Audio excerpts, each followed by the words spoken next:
All right, I got a quick one for you today. So I was browsing through Amazon, and I saw that they were selling a 4K camera for $100. So I had to buy it just to see how bad it was. So this is what you get. It comes with a handle, so you can feel like feel like you're making a movie. It does come with a microphone. It comes with this nonsense that you screw onto the front that is essentially doing nothing. And it comes with an extra battery and a charger. And that's pretty much it. Now, you can see on the side, it says 4K. So that means it must be good. And other than that, it's just pretty much cheap garbage. Flip the screen up to turn it on. It gives you a nice little welcome. And then let's plug this microphone in. Okay. Now, before I show you what it looks like, I will tell you, I did do a little test video, and I am really surprised because typically these cheap cameras like this that say, 4K, 8K, I think I've even seen some say like 12K, and then they're extremely cheap, like in this case, 4K for $100. Oh, sorry, this is 4K 60 for $100. There's a big difference there. But anyway, most of the time, these cheap Chinese cameras, they'll say 4K, 8K, whatever. But then whenever you actually look at the file size, most of the time the actual file size and the actual frame rate is much different. But on this one, it actually is 4K 60 FPS. With a catch. The quality, of course, is garbage. Actually, let me set it up so you can see what we're dealing with. All right, so as you can see, the video and audio from this camera is really bad. The audio is actually not horribly atrocious. I've heard way worse, but the video is terrible. Now, just to give you a comparison, the main camera that you watch me on right now is somewhere, the camera and the lens together, somewhere in the neighborhood of like $3,500. And then, of course, this is $100. So you can see the difference in quality here, and then you can see what real 4K looks like versus this cheap knockoff of 4K that looks like trash. So I'm sure some of you are asking, what's the difference here? Why is one so much better and the other one trash? There's a lot of factors at play here, but one of the main ones is bitrate.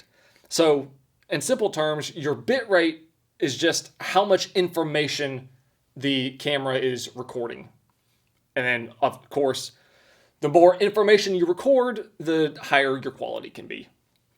So the main camera that you usually always watch me on, 1 minute of video equals about 1 gigabyte of data. So it's capturing a lot. The cheap camera, 1 minute of video equals 1/10 of 1 gigabyte of data. So you can see that pretty much reflected in the video quality. I would say that the cheap camera is about 1/10 the quality, maybe a little bit worse, but 1/10 isn't far off. So you can see how those two kind of play together. Like I said, the audio is not horrible. It's not impressive, but I've definitely heard worse. So I want to do a little test. I just have this box of fluted masonry nails. And I'm just going to hold it up for you, and you'll see it on the main camera. And I'm just going to slowly back it up, and then we'll zoom the camera in as it gets farther away and see how far away you can still clearly see what the box says. All the way back to the back wall. I'm sure you can probably still see what it says, at least probably mostly make it out. And then we'll do the same thing with the cheap camera. Oh man, I don't even know. I can't even see it from here. I hope you can see that. Jeez. This cheap camera also, by the way, has almost like no settings at all. I guarantee all the way back here you probably can't see anything. It's probably just a blur fest from all the way back here. And also, something I don't like about this cheap camera is that on the main camera, the image is like the image in the viewfinder, I guess it's mirrored or whatever. So like, whenever I'm looking at it, if I move to the right, I see myself move to the right.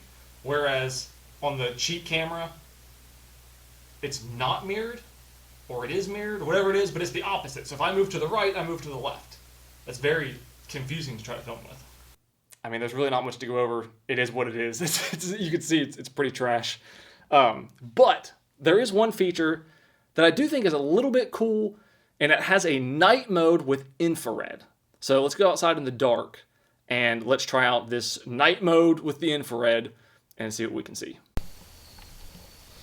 All right, hopefully you can hear me.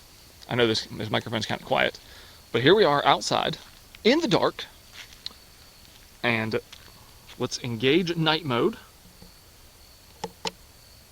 Oh, night mode's engaged. Look at that, it made no difference.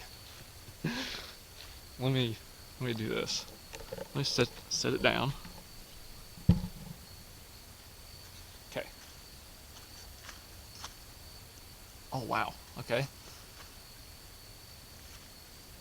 Oh, you know what? Oh, I'm an idiot. I'm so dumb. I forgot the infrared is on the viewfinder, so I can't watch myself. Well, that kind of sucks. Okay, so there's my hand. I guess we'll just do this. I'll just back up, and you can see how far away you can see me. I'm probably 5 feet away, maybe. Now I'm probably 10 feet away. Now I'm probably 15 feet away. Now I'm probably 20 feet away. I don't think you're seeing me right here.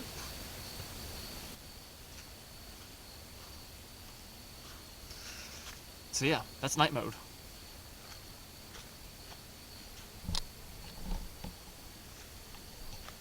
Oh, actually, whoa. Okay, so this is pointing up at the woods, but then if you point down at the ground, you can actually kind of see something.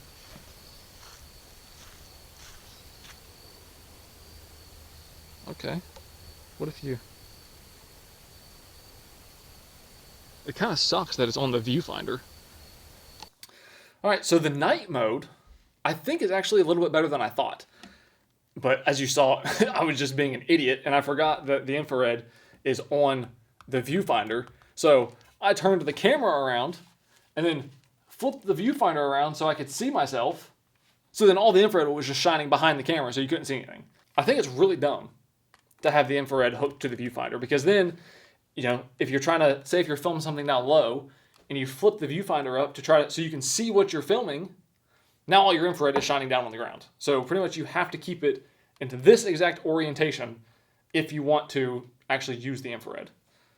So that's stupid. Another thing I think is stupid is this audio jack. Why would you put this audio jack here whenever you can't close the viewfinder now? Like, why would you do that? That's dumb. That's pretty much it. That's a $100 camera. It's about what you would expect for $100. It's not as horrible as I expected, but it's definitely not good. But I do think you're getting about $100 worth. So, thank you guys so much for watching. Hope you enjoyed it. I'll see you in the next one.